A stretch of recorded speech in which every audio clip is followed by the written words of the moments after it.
Hello and welcome to the 7 o'clock news from Bahrain TV.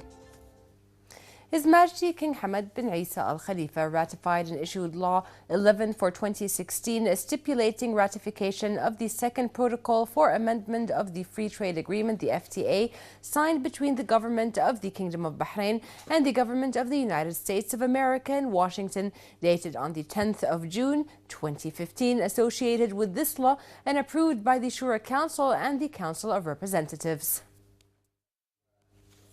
His Royal Highness the Prime Minister Prince Khalifa bin Salman Al Khalifa received today at Ghudaybiyah Palace business, media, press and cultural figures, state officials and scores of citizens.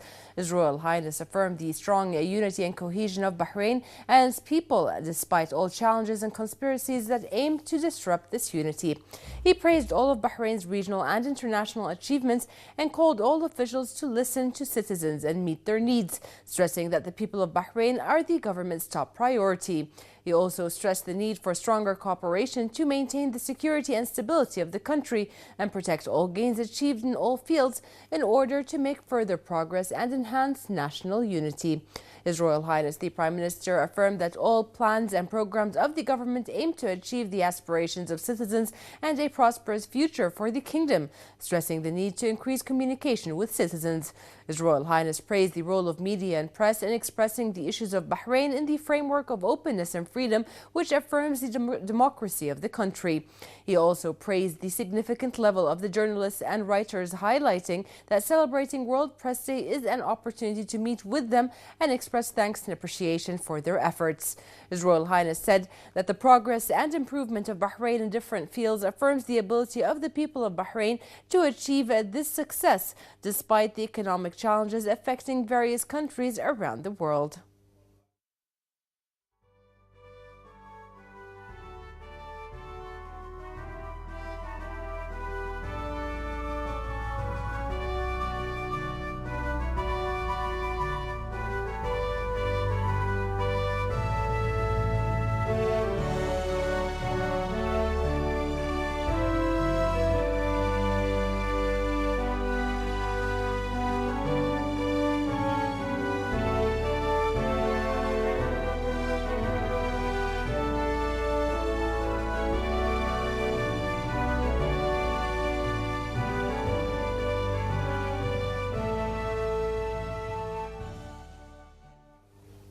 His Royal Highness the Prime Minister Prince Khalifa bin Salman Al Khalifa received today at Ghudaybiyah Palace the Farwani Governor of Kuwait, Sheikh Faisal Al Hamoud Al Sabah.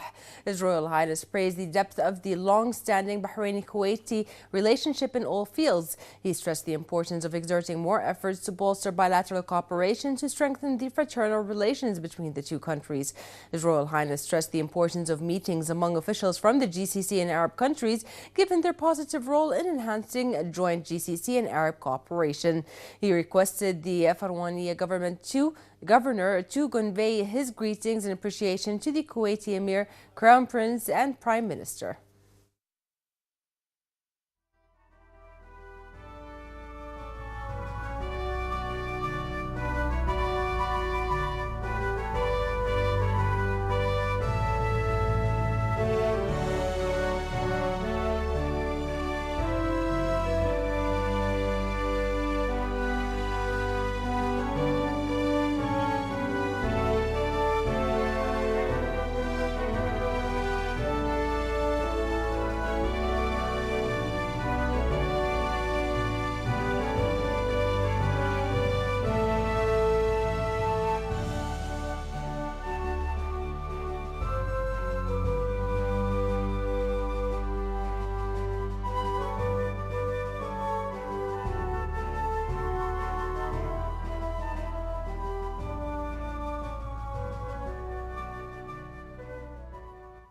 The first Deputy President of the Supreme Council for Youth and Sport, President of West Asian Athletic Federation and President of Bahrain Athletic Association, His Highness Sheikh Khalid bin Hamad Al Khalifa, expressed his congratulations to His Majesty the King on the occasion of winning the 3,000-meter steeplechase race of the Diamond League in the U.S. state of Eugene by the Bahraini athlete Ruth Shibait. His Highness hailed His Majesty's directives and constant support to the sports field in the kingdom.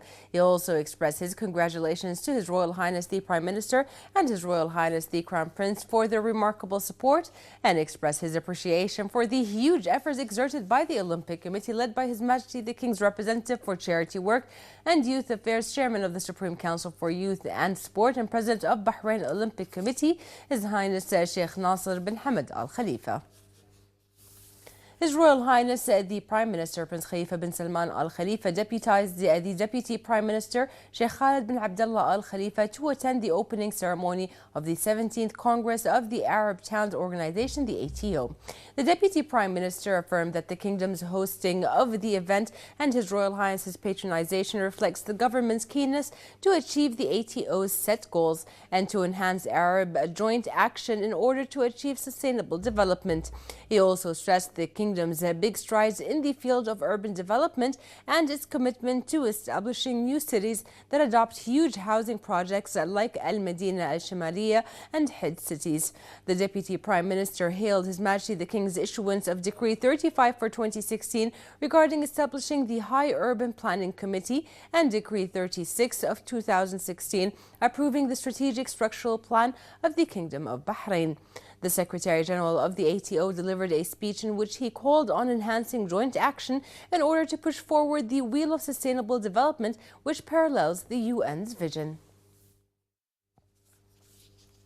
Minister of Foreign Affairs Sheikh Khalid bin Ahmed Al Khalifa participated today in the 5th GCC UK Joint Ministerial Meeting, which was held at the Saudi city of Jeddah.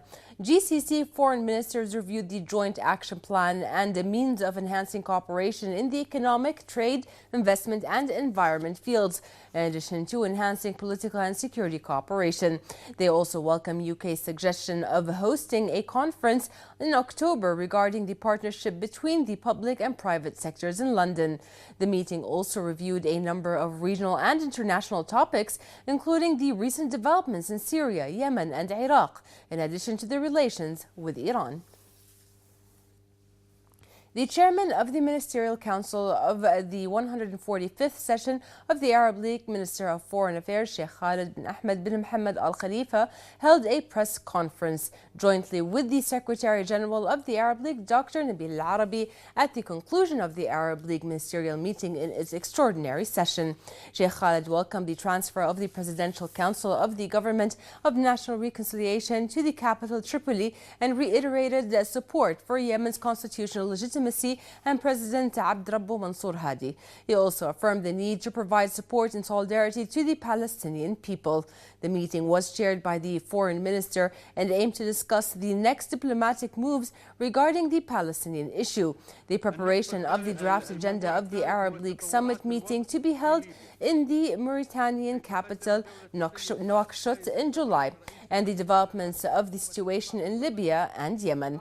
With regard to the next diplomatic moves on the Palestinian issue, the minister noted that the Arab League meeting resolution reaffirmed its previous ones and called on the international community to compel Israel to abide by international law and the Charter of the United Nations, in addition to supporting French efforts and all Arab and international efforts to expand international participation to solve the Palestinian issue.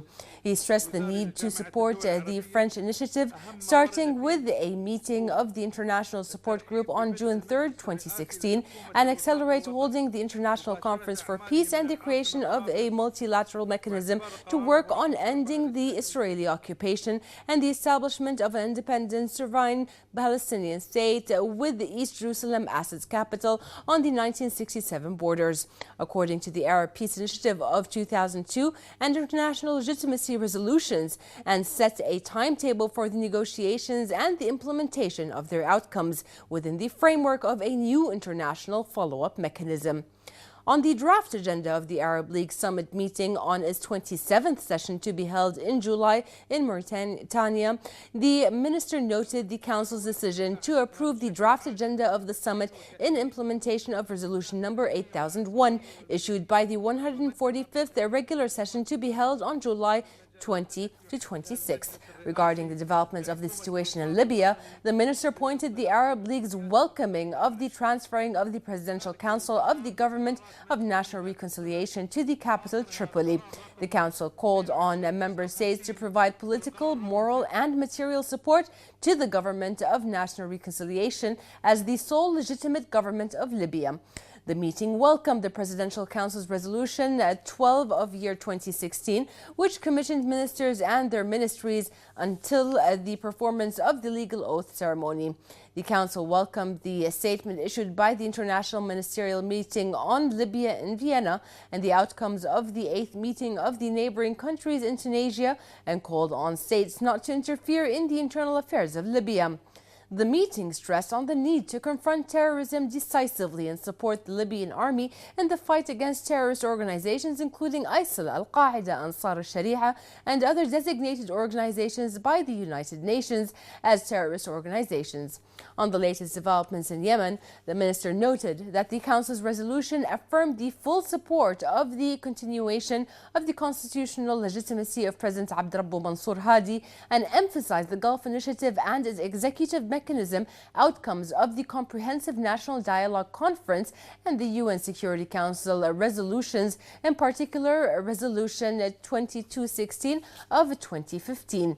The Arab League's resolution supported the ongoing political consultations being sought in Kuwait under the UN auspices and expressed deep appreciation for the Emir of Kuwait, the Kuwaiti government and people for the positive atmosphere and efforts for the success of consultations. In addition to emphasizing the terms of reference agreed upon and in the Swiss Bill agenda and the 5 points presented by the UN envoy Ismail Ould Sheikh Ahmed, the general framework and joint committees reached. It reaffirmed that the priority is to withdraw from the different regions, cities and hand over weapons and the evacuation of state institutions before anything else.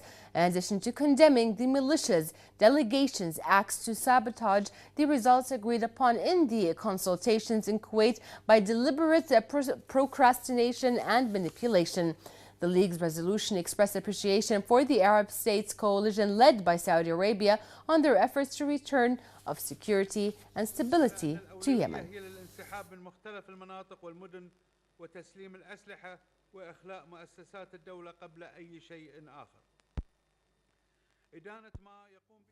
First Deputy Chairman of the Shura Council, Jamal Fakhrul, chaired today the weekly meeting. The meeting approved law amendment of Bahrain joining the Arab Convention on Combating Terrorism. The Council also approved a draft law regarding the amendment of investment companies law that aims to form strategic partnerships and meet the needs of financial institutions. In line with implementing the directives of His Royal Highness the Prime Minister Prince Khalifa bin Salman Al Khalifa regarding intensifying programs that attract international medical expertise to the kingdom, the Chairman of the Supreme Council of Health, Lieutenant General Dr. Sheikh Mohammed bin Abdullah Al Khalifa, welcomed the Director of the Hematology Center in Jordan, Dr. Iyad Ahmed Hussein. Dr. Iyad will be attending to a number of critical cases while assessing the performance of the Hematology Center in Bahrain. More details in this report with Mohammed Al-Sha'ban. Springing from the leadership's vision of setting up the framework to achieve excellence in healthcare and medical services, the Ministry of Health received today another expert from a series of global consultants visiting Bahrain. The initiative aims to utilize the medical knowledge and expertise of these consultants in the treatment and management of various diseases. It's a very important and very good program. By this program, actually, the patient is going to have his treatment in Bahrain without having to travel to outside Bahrain, and I think it's much more convenient for the patient and his family to have the treatment here. That's in addition that it's an opportunity actually for our doctors actually to get more trained and to get actually more experience and more exposure and discussion with these experts. So that's going to raise the level of the medical service and medical treatment in Bahrain. Dr. Iyad Ibrahimi is a hematologist and bone marrow transplant specialist. He is currently visiting from Jordan and will be attending to a number of patients at the pediatric and adult hematology and oncology units. To look for the opportunities for improvement of the center and to build a comprehensive hereditary blood disorder center for better care of patients and to provide possible future plans to establish a very good and a comprehensive center for hematology and bone marrow and stem cell transplantation. Under the launch scheme, leading consultants arrive in Bahrain to treat critical cases and to conduct delicate surgeries. Last year, 15 leading consultants across a wide range of specialties were hired from Spain, France, India, Saudi Arabia, Turkey, and the US to treat more than 150 patients of different age groups in the kingdom.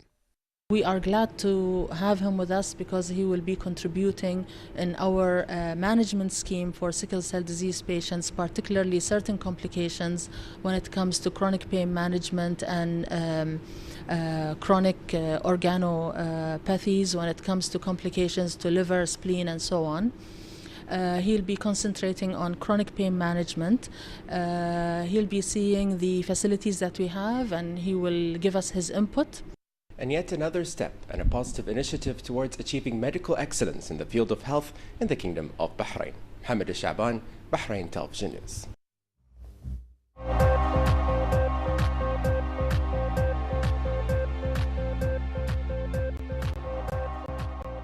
The latest business news. Thank you very much, Sarah.